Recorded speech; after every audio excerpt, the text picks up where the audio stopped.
In a turn of events about as shocking as Star Wars placing pronouns over species, at least in the High Republic, the Suicide Squad video game has turned out to be an enormous goddamn flop. I know, shocker. This is one of those titles that never stood a chance at all. Like, the entire, pitch of the Suicide Squad is to be something shocking, out of left field, something unorthodox. The idea of, hey, what if we checked out a bunch of villains doing something rather than the heroes? It's intended to be a novelty, something to break up the usual parade of superheroes and good guys doing good guys things. It does not really function as a franchise, and this is what now, the third or fourth entry into it?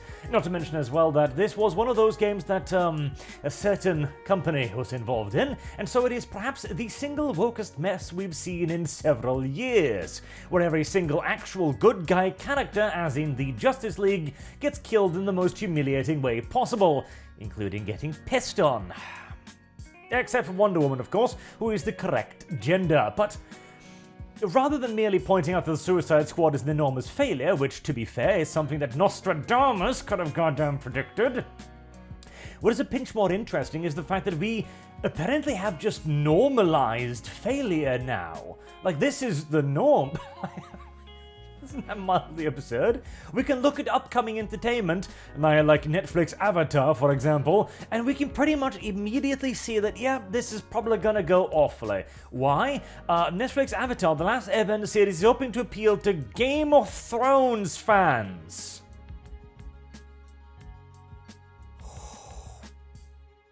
Oi!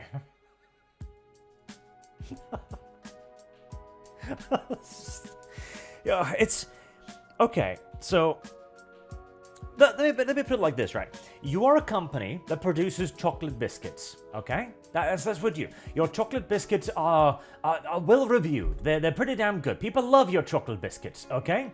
And so you'd say to yourself, yes, this is cool, and we're earning pretty good money, appealing to the chocolate biscuit market. But what if we started creating, handguns instead? Chocolate biscuit handguns, except without the chocolates or the biscuits, just the bullets.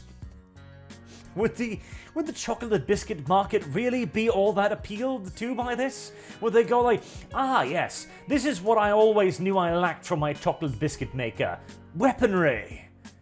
No, these are two completely separate things that can be lovely by themselves. Game of Thrones can be cool because it's Game of Thrones. Avatar does not need to be Game of Thrones. Now, to be fair as well, Avatar is, because here's one of the dumbass things. It couldn't just be for kids, right? Avatar is not just for kids. I can prove this by the fact that my ancient ass watched and enjoyed it. And I can even further prove this by the fact that children's entertainment should actually ideally not be just for children. I know that doesn't necessarily make a whole lot of sense here, but slightly darker programming, a la the Dark Knight, for example, were enormous hits amongst kids because it had a pinch of maturity to it. Kids are around the age where they're going to watch a show like Avatar, they actually kind of want to be treated a little bit more grown up, There's nothing a kid wants to do more than be a grown up after all. And then they arrive at grown up and realize that, wow, this sucks, I want to be a kid again. And thus they'll start buying Star Wars helmets aplenty. Well, at least, they used to, anyways. But this does not mean Game of Thrones. This does not mean sex and violence. This does not mean, fucking your brother on the goddamn coffin of your son. And, okay, if they mean Game of Thrones in that it's just like violence and politics, then fair enough. But in which case, I think I would have just said that instead of, Game of Thrones, because it's more often than not really famous for the other thing, rather than the violence and politics. And this is hardly the only thing. We've got the upcoming Witcher remake as well. The Witcher remake, they've pledged to remove the parts that are simply bad. And I think, what's first on the chopping block? Well, they've actually already chopped the sex cards that were in Witcher 1. Those are already out. They're reworking segments of the game, and they are looking into the problematic romance aspects of it. Of course you are. And hey, there are parts of The Witcher 1 that absolutely should be remastered, and the parts that absolutely should be cut out, like the entire combat system, for example. So again, theoretically, this doesn't have to be a disaster. But another rather common thing is that every time I say, well, you know, this could be good, it never is, because my charitable and optimistic interpretation has proven to be incorrect about 98% of the time whenever I'm looking at a mainstream product. And we all know who the real sinner here at the end of the day. It's the currently collapsing ESG market, and because the focus on these games is more about inclusivity, diversity, and keeping up with the current year political standard, rather than actually creating something good. This was also what kind of ruined Avatar as well, as The Last Airbender, although it had some surprisingly grown-up themes of politics, war, etc., and conflict, it nevertheless managed to retain a fairly classical hero story, a fairly simplistic story overall. Aang was always the good guy, he's always fighting against the bad guys, and even though there is redemption there as well, like fire dude person, there are still fairly clear-cut delineations between good and evil, right? This is something that has simply just disappeared over time, and we can see this in great detail in the follow-up, Korra. Now, as much as I do adore Delicious Brown Girl, Korra was everything wrong with current entertainment. See, I've seen some people refer to Avatar: The Last Airbender as like one of the first mainstream woke entertainment entities, and I don't think that's the case. It had aspects of it to a degree, but skin deep and superficial at absolute most. Korra, however, if we look at Korra's character, she has become practically the mold from which every modern-day female character is created from. She is rude, she is brash, she is brazen, she keeps fucking up constantly and does not take a whole lot of responsibility for it, and she tends to ruin the relationships of everyone around her. Plus the whole gay romance that kind of came out of nowhere, seeing as she was a bit of a thirsty bitch to begin with.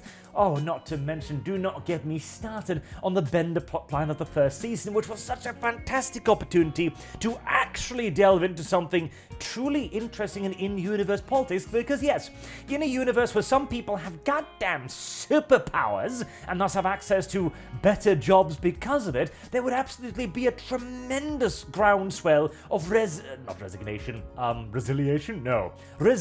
that was the English word I was looking for, against this group of people. Normal people without bending powers will look at the Benders and go, why the fuck are you special, piece of shit? And if somebody comes along and goes, no, you're special, the Benders are bad, yes, that would absolutely gain a lot of support really quickly, and all that was just hand waved away.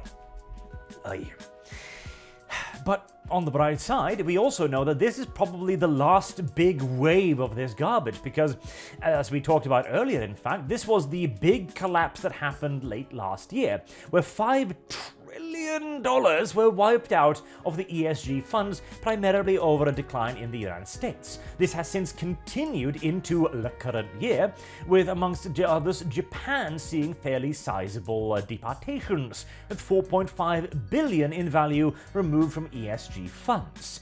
Now, in comparison to, $35 trillion, $4.5 billion is practically a fucking rounding error, which... Isn't that also just the perfect example of why this shit is going as badly as it is? If you have a singular singular companies that measures their value in the tens of trillions, somehow I have this sneaking suspicion that something's gone a little bit wrong somewhere.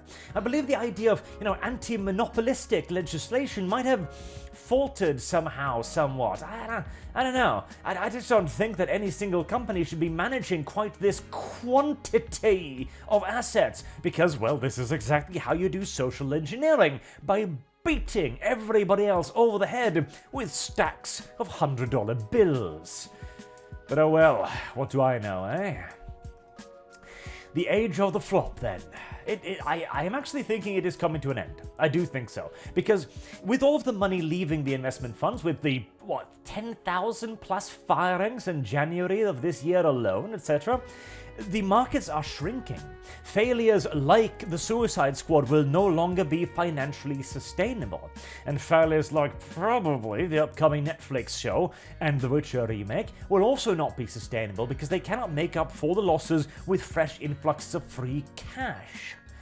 In other words, as I've been saying for a while, companies are actually going to need to work for their money again. And by God, that time cannot come soon enough. I would like to just resign this entire area to history and refer to it simply as the age of the flop. That'd be lovely, wouldn't it? I think so. Anyways, until next time, I'm Arch. Maybe we'll get something good. And hey, Masters of the Air is very good. Go watch it. I keep telling you to, and I'm going to continue to telling you to. Masters of the Air. Good show. Unlike the majority of entertainment. Have a good day.